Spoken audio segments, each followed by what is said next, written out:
शिक्षकांना तुम्ही त्रास दिलात का दिला नाही हे सांगण्याचा हक्क तुम्हाला नाहीये, तो ज्यांना आहे. तुम्हाला एक सरप्राईज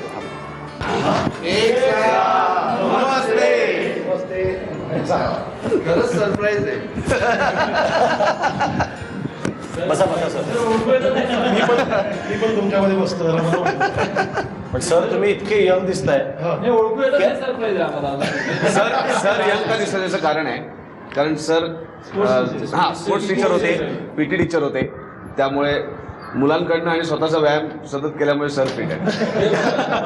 मुलांचा व्यायाम घेत त्यांचा व्यायाम जास्त. सुबोध हा तेव्हा अतिशय पोरकट वाटायचा मला अगदी, इतक्या वर्षी गोष्ट आहे. पण मी शिस्तप्रमुख होतो शाळेत त्यावेळेस, आणि सुबोधच्या खोड्या आणि त्याचे पराक्रम माझ्या कानावर बरेच यायचे. त्याच्यामुळं मी, आणि दुसरा म्हणजे नाटकाचा विभाग माझ्याकडे होता त्यावेळेस. तर नाटक मी बसवलं होतं अंधारात्र नावाचं, मी स्वतः लिहिलेलं होतं. त्यावेळेस सुबोध आला होता माझ्याकडे की सर मला नाटकात घ्या ना.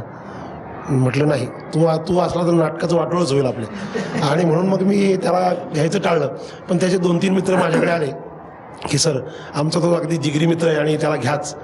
मग मी त्याला म्हटलं एका अटीवर घेतो, सुबोधनं जर मस्ती दंगामस्ती मारामाऱ्या जर केल्या नाही आपल्या टीममध्ये तर मी घेईन. ते म्हणाले सर आम्ही त्याची जबाबदारी आम्ही घेऊ, तुम्ही घ्या.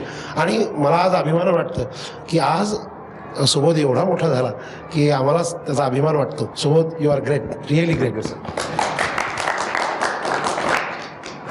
किती मोठा कलाकार झाला सुबोध तरी मला असं वाटतं ना की शाळेतल्या सरांचा हात पाठीवर पडला याच्यासारखी गोड गोष्ट आहे.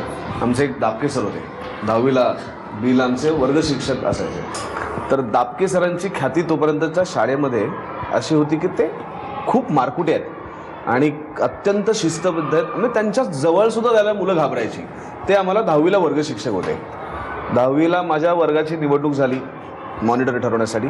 मी वर्गनायक झालो, आणि वर्गनायक झाल्यानंतर पहिल्या 5 दिवसात दापके सर आमचे काय चीज आहेत आमच्या लक्षात आलं. आणि त्या सरांनी, मी तुला खोटं नाही सांगत, पण त्या सरांबद्दल जे आम्ही 4 वर्ष शाळेत ऐकलं होतं त्याच्याबरोबर विरुद्ध स्वरूप सरांचं आम्हाला एका वर्षात दिसून आलं. म्हणजे त्या सरांनी इतकं विलक्षण प्रेम आम्हाला दिलं सगळ्यांना.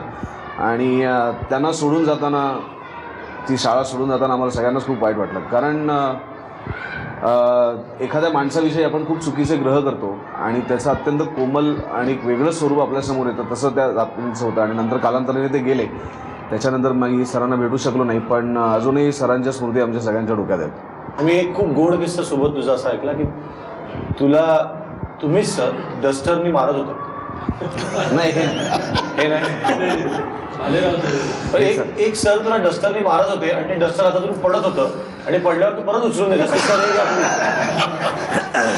आणि ते परत मारायचे, परत पडले की तू परत उचलून देत की हे सर घ्या. दाते सर संस्कृतचे आमचे शिक्षक होते. सर खूप चिडले होते माझ्यावर आणि मला 10 ते 15 मिनटं ते मारत होते. आधी मला त्यांनी पट्टीने मारलं, मग मी लांब जाऊन थांबल्यानंतर त्यांनी कशाने मारून म्हणून हातात डस्टर घेऊन मारलं. ते मला लागलं की मी त्याला परत द्यायचो, परत ते मारायचे. तर दाते सर काय, आमचे भालेराव सर काय, भालेराव सरांनी तर मला असं धरत भिंतीवर नेलं आणि सांगितलं, भाव्या पुढे पुल्या तुला भिंतीत चिरडून मारली ना मी, तू जास्त केलं. म्हणजे इतका संताप सरांचा माझ्यावरती. कारण खोड्या मस्ती, समोर तास चालू असताना मागे गप्पाच मार, कोणाची तरी खोडच काढ, कारण बॅक बेंचर होतो ना. सोबतच्या खोडकरपणाची वेगळी एक लकब होती, ती म्हणजे अशी, सुरेश भटांच्या कवितेमध्ये मी सांगतो, रंगुणी रंगात रंग माझा वेगळा आणि गुंतून गुंत्यात पाय माझा मोकळा.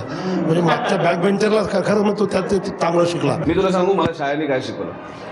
आज नेहमीच्या पद्धतीने काम करता येणं शक्य असून सुद्धा वेगळ्या पद्धतीने काम करण्याची जी ताकद माझ्यात आहे ना, ती माझ्या शाळेमुळे.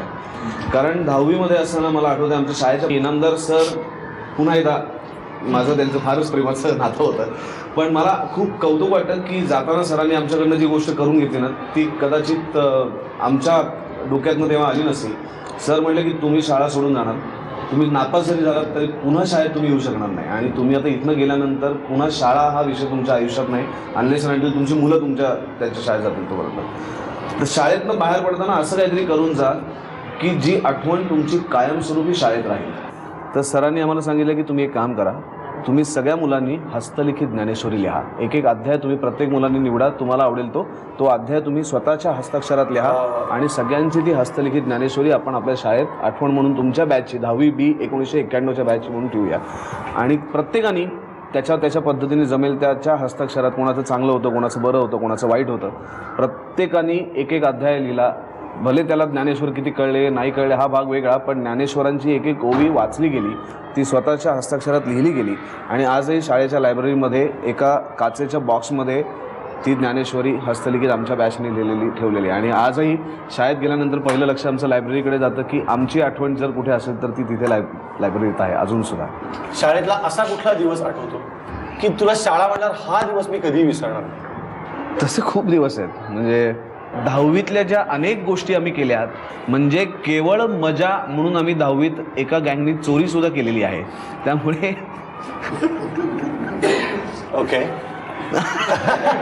सो म्हणजे ह्या गोष्टींना काही एंडलेस आहे त्या गोष्टी. आणि त्याची जी गंमत, त्याची जी आठवण आहे ना मनात, तर काहीतरी असं वाटतं की खूप एक वेगळाच कप्पा स्वतःचा आयुष्यातला काढून ठेवला आणि तो परत कधी येणार नाही. तुमच्या सगळ्यांच्या चेहऱ्याकडे बघून तुम्ही आता कुठलं तरी गाणं म्हणाल असं मला वाटत नाहीये, पण तरी मी तुम्हाला कारण तुम्ही आता खरंच खूप वेगळ्या मूडमध्ये, तुम्हाला ते तुमचं पॅडनी क्रिकेट आणि खिडकीतून पळून जाणं आणि खोडराबारांची चोरी वगैरे आठवते. पण एक मला तुमच्या सगळ्यांकडनं एकत्र तुमच्या शाळेच्या काळातलं ट्रिपला जातानाचं तुम्ही जे काही म्हणलं असाल, क्रिकेट नंतर म्हणलं असाल, काही पण तुमच्या सगळ्यांकडनं एकत्र ऐकायचं आहे. 1 2 3 4 नुमवीचा जय जयकार. 1 2 3 4 नुमवीचा जय जयकार. हाती घाल दे.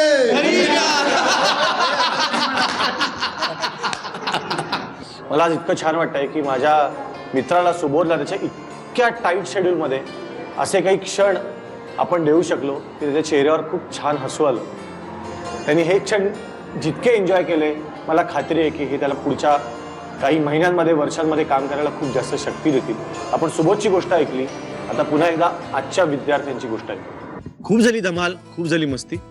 आता तास आहे गोष्टीचा आणि या मधल्या सुट्टीनंतर त्यांना एक थोडीशी गंभीरशी गोष्ट सांगणार आहे आणि बघूया या मुलांना त्याच्यावर काय वाटतंय. तर मुलांना या गोष्टीचं नाव आहे लॅपटॉप. काय नाव आहे? एका शाळेमध्ये निबंध लिहायची स्पर्धा असते, एसे रायटिंगची. ओके.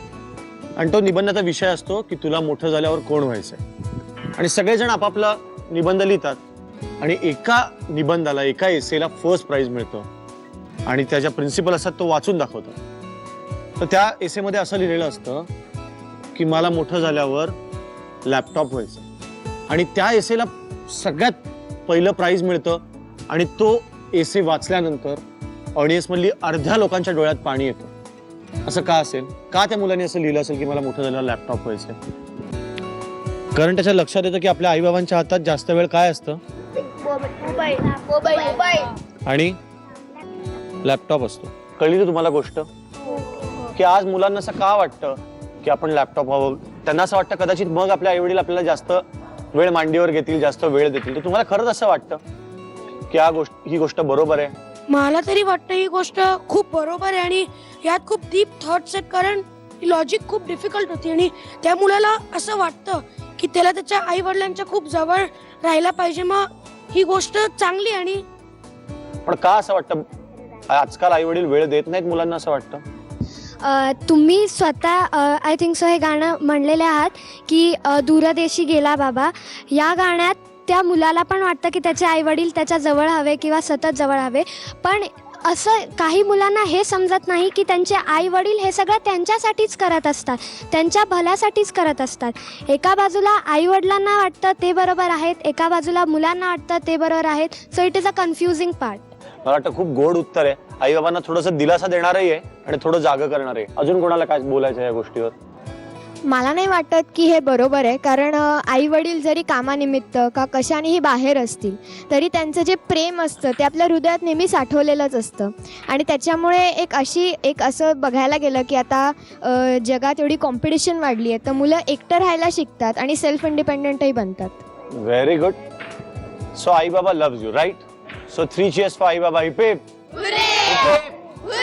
Heap heap.